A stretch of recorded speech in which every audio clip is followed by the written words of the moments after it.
Nous allons clôturer cette dernière partie par quelques questions sur le thème de la mobilité et du droit comparé.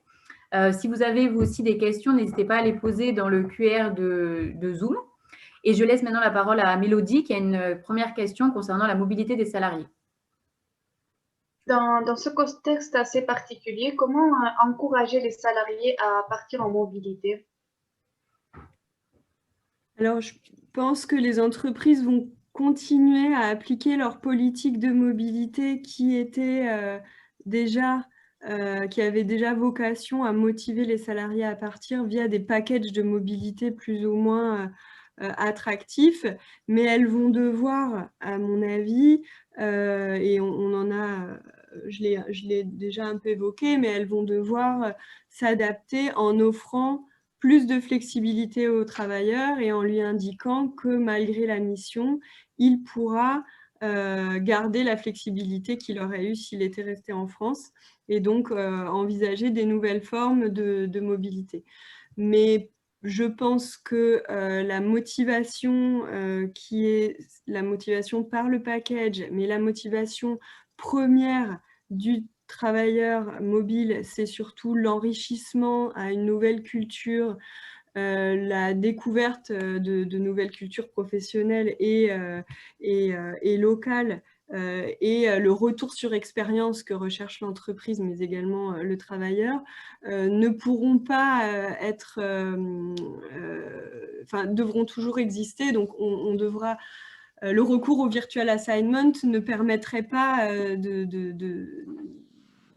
de motiver le salarié suffisamment. Donc, je pense que malgré le contexte, il va falloir continuer à motiver les salariés en leur indiquant que vous allez vraiment travailler au sein d'un nouvel univers et enrichir votre expérience professionnelle de cette façon-là. Et j'ai lu récemment qu'il y avait une étude qui avait été faite où en fait 32% des grandes entreprises qui appliquent des politiques de mobilité attractives envisagent de poursuivre leur politique de mobilité et leur politique d'expatriation.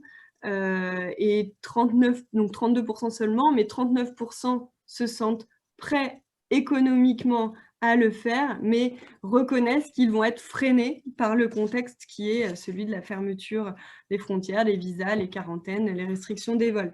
Mais je constate en discutant avec mes clients que la motivation des salariés reste pour l'instant entière.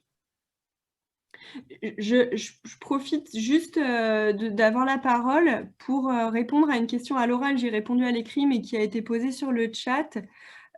Si vous me le permettez, donc je reprends la question si je la trouve. La personne demandait si le salarié en télétravail à l'étranger pouvait être considéré comme un salarié détaché, et dans ce cas, pour quelle durée? Est-ce qu'on parle de 24 mois, 12 mois, 18 mois? Alors, c'est vrai que c'est vraiment important puisqu'on va être, les entreprises ont été confrontées en fait à des situations dans lesquelles elles n'avaient pas la maîtrise du lieu de travail de leurs salariés. Et en effet, des salariés se sont dit, ont dit, bah, moi, je veux retourner dans mon pays d'origine et donc je vais me confiner ou je vais télétravailler à mon domicile. Or, mon domicile n'est pas la France, en tout cas celui que j'avais avant de débuter le contrat de travail avec vous. Donc, je rentre dans mon pays d'origine. Et elle me demande, dans ce cas-là, est-ce que le salarié en télétravail peut être considéré comme un salarié détaché? Oui, le salarié en télétravail à l'étranger est un salarié détaché au sens du droit du travail. Ça veut dire quoi? Ça veut dire qu'on doit respecter les dispositions impératives plus favorables du lieu d'exercice du travail, enfin les lois de police visées par les directives détachées, si je parle de l'Union européenne. Donc, on doit respecter ces dispositions pendant 12 à 18 mois, et au-delà de cette période de 12 pouvant être étendue à 18 mois, on va devoir respecter l'intégralité du droit du travail du pays dans lequel le salarié s'est mis en télétravail. Donc, il va falloir être vigilant, puisque si le pays d'accueil impose des règles plus contraignantes, il va falloir les respecter. Donc oui, il est détaché au sens du droit du travail et au sens du droit de la sécurité sociale. Oui, il faut le détacher, c'est-à-dire il faut faire les démarches auprès de la CPAM pour solliciter un certificat de détachement et lui permettre d'être toujours couvert, puisque si on ne fait rien et qu'il y a par exemple un accident du travail, le salarié ne serait pas couvert. Donc 2 fois oui, et sur les 24 mois, c'est vrai que s'il est détaché au sens de la sécurité sociale dans l'Union européenne, c'est 24 mois maximum. Donc au-delà de 24 mois, il faudra l'affilier à la sécurité sociale du pays d'accueil. Et ça, c'est vraiment des questions que nous, on nous a posées de façon encore plus récurrente là, dans cette deuxième partie de l'année, puisque c'est des situations qui se sont très concrètes, qui ont été vraiment, les entreprises ont été confrontées à ça de façon assez récurrente. D'accord, merci beaucoup pour votre réponse très complète. On avait une seconde question qui abordait plus les éventuelles conséquences de la crise Covid. Et on voulait savoir, est-ce que vous pensez que la crise Covid-19 pourrait renforcer par la suite le dialogue social au sein de l'Union européenne? Là, je pense que je laisse la parole à Maria Rosa Valesio. Merci. C'est une question très difficile à répondre. Le monde du travail a profondément changé durant les dernières années et décennies. Et de nouvelles formes de travail sont apparues. Et en revanche, l'arsenal législatif de la cogestion a été largement développé à l'ère industrielle. Au sein de l'Union européenne, les systèmes connus de participation dans le monde du travail remontent pour la plupart à 50 ans. Et par conséquent, il convient de revoir et d'adapter certains de leurs domaines. Aujourd'hui, la présidence allemande du Conseil de l'Union européenne est fixée pour objectif de renforcer l'Europe sociale. L'Allemagne a donc initié une étude du Comité économique et social européen dont le but est d'analyser l'état du dialogue social dans les différents pays, membres de l'Union européenne, ainsi que dans le cadre des procédures de l'Union. L'étude examine également les défis posés au dialogue social.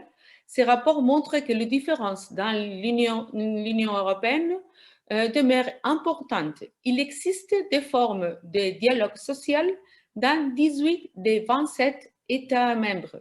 Ces structures sont donc totalement inexistantes dans un tiers des pays européens et demeurent très faibles dans certains pays. C'est pour ça que le dialogue entre les partenaires sociaux au niveau national et européen joue un rôle clé dans l'élaboration des politiques économiques, sociales, du travail et contribue à une amélioration des conditions de vie et de travail. La participation des partenaires sociaux s'améliore au fil du temps, mais son efficacité n'atteint pas encore le niveau requis. Une participation substantielle des partenaires sociaux s'impose, notamment pendant la phase de reprise de l'économie après la crise du Covid. Je crois que, à mon avis, la raison principale sera le renvoi à la négociation collective pour la mise en place surtout du télétravail et les droits à la déconnexion digitale. Merci beaucoup pour votre réponse.